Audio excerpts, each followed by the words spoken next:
Oiê, bem-vindo ao seu canal Aromaterapia TV. Vamos dar continuidade ao nosso curso de aromaterapia, nosso curso básico. Eu vou aqui compartilhar a tela com vocês. E nós vamos entrar nas regras de utilização, um pouco de contraindicação, tá? São as regras básicas de utilização dos óleos essenciais. O armazenamento, tá? Então, procurar não armazenar em locais onde tenha muita luz, onde você abre o vidro, feche logo após utilizar, não deixe o seu vidro muito tempo aberto, porque ele vai evaporar o óleo essencial, como nós vimos, os óleos essenciais são bem voláteis, né? Muitos deles são muito voláteis. Observar o prazo de validade. Se você conservar bem esses óleos essenciais longe da luz solar, você vai ter por mais tempo esse óleo essencial, tá? Longe de crianças, na aplicação da pele, sempre diluído, e tem óleos que são irritantes à pele, então, um orégano, tomilho, canela, cravo, esses óleos são fazem muito mal, assim, se você aplicar puro na pele. E até se você diluir, tem que tomar um certo cuidado para diluir na pele. Tem que ser numa concentração bem baixa de óleo essencial e para um uso maior de óleo vegetal. Então, ele tem que ser bem diluído, numa concentração bem pequena de óleo essencial, tá? E a fototoxicidade. Então, o que é a fototoxicidade? Alguns não, né? Todos os cítricos que são retirados da casca do óleo essencial, ele tem furanucuramina, que vai, se você sair ao sol, como eu já falei isso para vocês, você pode ter sua pele manchada. Tomar cuidado com o óleo de bergamota, porque ele tem muito mais chances de manchar a pele. Já tem alguns óleos essenciais de algumas marcas que são livres de furanucuramina. E aí ele não vai manchar a pele, ele não vai ter esse problema de fototoxicidade, tá? Você vai encontrar no rótulo livre de LFC. Aí você vai saber que ele é livre de furanucuramina. E aí você vai poder passar na pele sem esse problema de sair ao sol. Você perde algumas propriedades, mas caso você queira fazer uso daquele óleo essencial, por exemplo, de limão ou de laranja, o próprio bergamota tem LFC, né? Às vezes a gente quer utilizar o óleo de bergamota, mas fica meio com receio. Você já encontra o óleo de bergamota LFC, tá bom? Vamos lá. Então, tem algumas precauções de óleos essenciais que a gente tem que tomar um pouquinho de cuidado. Pessoas que têm pressão arterial alta, evitar alecrim. Aqui eu deixo uma ressalva assim. Se você vai utilizar em você, sempre comece para qualquer pessoa, numa concentração bem baixa, tá? De qualquer óleo essencial. Você não sabe se aquele óleo essencial você é alérgico ou não. Então, como qualquer coisa que a gente vai passar na pele, a gente pode fazer um teste, se dilui aquele óleo essencial no óleo vegetal e passa aqui na dobra, aqui, né, na dobrinha do braço e deixa ali. Se ele não te causar nenhuma irritação, você pode utilizar. Tem pessoas que já têm alergias a certos compostos, né? Então, tem gente que tem alergia a algum, sei lá, a laranja, por exemplo. Então, não utiliza a laranja. Tem gente que tem alergia a alecrim, então, a hortelã, então, a gengibre, não vai utilizar, né? Procura sempre substituir e sempre começar com uma dose bem baixa. E aí a gente tem algumas ressalvas. Por quê? Porque como você não sabe como aquela pessoa para quem você vai estar fazendo, por exemplo, eu vou fazer uma preparação para o meu filho.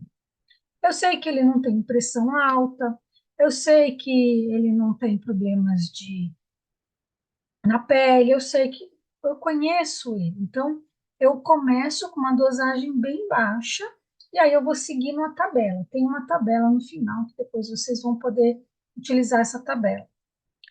Aí eu posso utilizar isso, mas eu não vou ficar fazendo a indicação desses óleos para uma pessoa que eu não conheço. As pessoas às vezes falam, por exemplo, que não tem pressão alta, mas tem. E aí você vai fazer um blend para essa pessoa de alecrim, por exemplo, ela pede um óleo, um blend para foco. Então, você sabe que o alecrim é um óleo essencial que ajuda no foco, na concentração. Aí você faz lá um blend com uma maior concentração de alecrim. E aí, essa pessoa vai utilizar, e aí pode ser que ela passe mal, porque ela tem pressão alta e ela não te falou nada. Às vezes nem ela sabe que ela tem pressão alta, ainda não fez investigação, né? Não foi no médico, enfim. Então, aqui eu vou deixar algumas recomendações, precauções. Pressão arterial alta, evitar alecrim, canela, cravo, hortelã-pimenta e gengibre.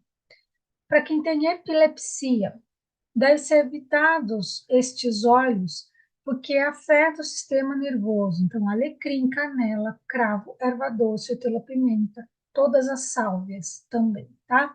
Evitar em casos de epilepsia. Às vezes a pessoa nem sabe que tem essa propensão a ter epilepsia, você faz um óleo essencial para foco, concentração, para os estudos, com uma alta dosagem de alecrim, essa pessoa tem uma crise epilética e aí, né, pode causar problemas. Homeopatia.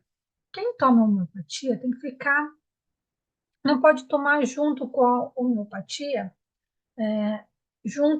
fazer uso do alecrim, do eucalipto e da hortelã, tá? Porque eles interagem com a homeopatia. Vamos lá nas próximas precauções. Aqui, as interações medicamentosas. Então, aqueles adesivos de nicotina, anti-inflamatórios e fluorotacil, na forma de emplastros e adesivos. Evitar os óleos essenciais que contêm a cânfora e o limoneno. O que tem limoneno? Limão, laranja, tangerina, a bergamota, todos esses têm limoneno. Então, evite, porque ele aumenta a penetração e absorção dérmica desses componentes, tá? E aí você não sabe, novamente, como aquela pessoa é o dia a dia dela, como é que é a rotina dela. Você não sabe qual é o estado de saúde dela, tá? Então, evite. Anticoagulante, evitar óleos essenciais que contêm eugenol, aumenta o tempo de coagulação do sangue. Então, não utilizem esses óleos essenciais. Sempre tem, quando você compra um óleo essencial, a composição dele. Então, você vê lá, tem eugenol, eu sei que essa pessoa faz uso de anticoagulante. Normalmente, né, mulheres grávidas, algumas fazem. Grávidas, a gente tem maior cuidado ainda. Eu vou falar para vocês quais os óleos essenciais que eu utilizo, que eu recomendo para grávidas e para crianças, tá? Já vou falar agora aqui para vocês poderem anotar e depois eu falo de novo. Então, grávidas, depois dos 3 meses, a gente utiliza os óleos seguros: lavanda, laranja, limão. Esses são os óleos essenciais que eu utilizo. Crianças até 7 anos, a partir de 3 meses. Então, antes dos 3 meses, nenhum óleo essencial. A partir dos 3 meses, vai fazer o uso sempre começar numa dosagem bem baixa, bem diluída de óleo essencial, até que aquela criança acostume com os óleos essenciais e nunca ultrapasse o máximo da indicação, tá? Então, laranja, lavanda, desculpa, laranja, lavanda, limão e camomila romana. São só esses 4 óleos essenciais que eu indico para crianças, tá bom? Que são seguros e não precisa mais que isso, tá? De zero, acima de 3 meses até 6, 7 anos de idade, tá? Então, anticoagulantes, evite eugenol. Então, você vai ter lá na composição do óleo essencial, quando você comprar, tem lá propriedades químicas do óleo. Tem eugenol, não utilize. E aqui ele tem também o paracetamol. Paracetamol, evite utilizar os óleos essenciais que contêm estragol eugenol, anetol. Ele danifica o fígado, né? Paracetamol por si só já danifica o fígado. Então, ele potencializa, né? Quando você está fazendo uso desses óleos essenciais, ele potencializa esse efeito aqui do paracetamol. Então, ele pode ser prejudicial ao fígado, tá? Então, evite, quando você tomar paracetamol, evite estragol, eugenol e anetol, tá? Vamos aqui. Advertências aqui. Não utilize óleos ricos em cineol em bebês. Cineol tem na hortelã-pimenta, no eucalipto, tá?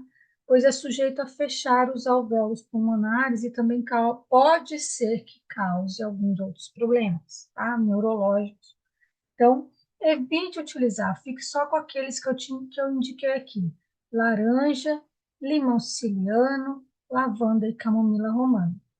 A lista de óleos essenciais totalmente contraindicados na gestação em qualquer via de administração: anis estrelado, araucária, bétula doce, cominho negro, cravo, canela, erva doce. Todos eles devem ser evitados, totalmente contraindicados na gestação. Continuando aqui nas advertências, não utilize os óleos essenciais em animais sem estudar antes, porque os óleos essenciais eles são muito, muito fortes para o olfato do animal. Então, ele tem que ser diluído, bem diluído, numa tabela que a gente tem, que a gente utiliza, de óleos essenciais, especificamente de acordo com o peso e com qual tipo do pet. Gato, por exemplo, é muito sensível ao óleo essencial. Então, se você vai fazer o uso, por exemplo, de um difusor de ambientes com aquela névoazinha lá de uma lavanda, sempre deixe a porta aberta se você tem animal. Nunca utilize esses óleo essencial junto com o seu pet com as portas fechadas, porque ele não vai ter por onde sair, tá? Então, se você tem animal, você pode utilizar lá, fazer o seu difusor, colocar o seu difusor, mas deixe um lugar de escape para aquele pet, porque se aquele óleo essencial tiver intoxicando ele, ele consiga sair, tá bom? Gatos têm hipersensibilidade maior que cães em relação aos óleos. Não são todos os óleos que podem ser utilizados em animais. Eles têm uma tabela de diluição específica para cada raça, que é o que eu falei para vocês. Então, a gente pode utilizar, sim, os óleos essenciais são bons, tão bons para os pets quanto para nós, mas tem que ser utilizado de uma maneira tem que estudar, tem que saber a tabela de diluição, tem que saber qual óleo essencial vai utilizar, e aí exige um pouquinho mais de estudo, e cuidado e atenção, tá bom? Asma, contraindicado a inalação direta por pessoas asmáticas ou por qualquer pessoa que relata sentir falta de ar ao inalar perfumes ou fragrâncias. Então, quando a pessoa tem ela relata que não suporta nenhum tipo de cheiro, evite utilizar o óleo essencial de maneira olfativa. Faça uma diluição para ela passar, por exemplo, na sola dos pés, que vai ficar longe dela e esse óleo essencial vai entrar através da sola dos pés, ela vai conseguir absorver ali o óleo essencial, tá? Pode ser um uso tópico no peito, nas costas, mas em baixa concentração, tá? Para que essa pessoa não fique irritada com esse óleo essencial.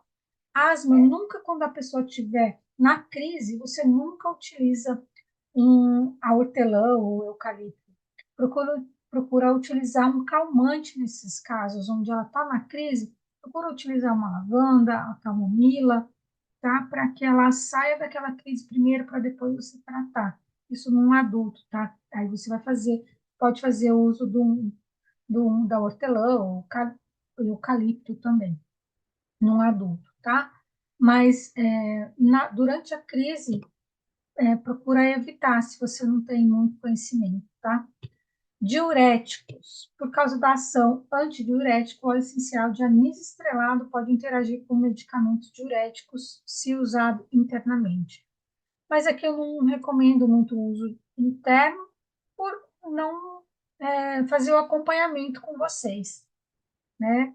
Porque eu faço uso interno de óleos essenciais através de cápsulas, eu tomo, né, as cápsulas quando eu quero fazer tratamento de candidíase, por exemplo, eu faço um supositóriozinho com óleo de coco e faço uso interno, né, através das mucosas, mas quando eu não estou fazendo acompanhamento da pessoa, eu não indico ela ingerir, porque eu não sei como é que é a rotina dela, eu preciso saber a rotina, como que como vai ser a ingestão. Não é todo óleo essencial que você pode ingerir. Muitos óleos essenciais são adulterados, como eu já falei. Alguns óleos essenciais, a gente mesmo não sendo adulterado, a gente não pode ingerir, porque a planta em si é tóxica para nós, seres humanos. Então, não é todo óleo essencial que você pode ingerir, tá bom? Ouvidos. Os óleos essenciais não devem ser pingados no ouvido de jeito nenhum, nem puro e nem diluído, tá? Aqui está escrito puro aqui, mas nem diluído, nem nos olhos, nem nos ouvidos, nem no nariz. De maneira nenhuma deve-se pingar o óleo essencial nesses orifiços, tá? Você pode fazer o que quando você está com uma dor de ouvido? Pingar o óleo de melaleuca num pedacinho de algodão e coloca o algodão no ouvido, tá? E aí sim você pode fazer o uso dessa maneira. 1 a 2 gotas no máximo de óleo essencial de melaleuca. Quando você está com dor de ouvido, pinga ali num algodão e aí você põe no ouvido. E aí pode fazer o uso dessa maneira. Então, a diferença entre o veneno e o remédio está apenas na dose. Então, sempre comece por uma dose bem pequena de óleo essencial, se você não conhece, e vá aumentando gradativamente para uma tabela segura de diluição de óleos essenciais, que a gente vai ver a tabela, tá? Então, era isso que eu queria falar para vocês. Na próxima aula, a gente vai entrar nos óleos vegetais que a gente mais usa para fazer a diluição dos óleos essenciais. E aí eu te espero no próximo vídeo. Tchau, tchau.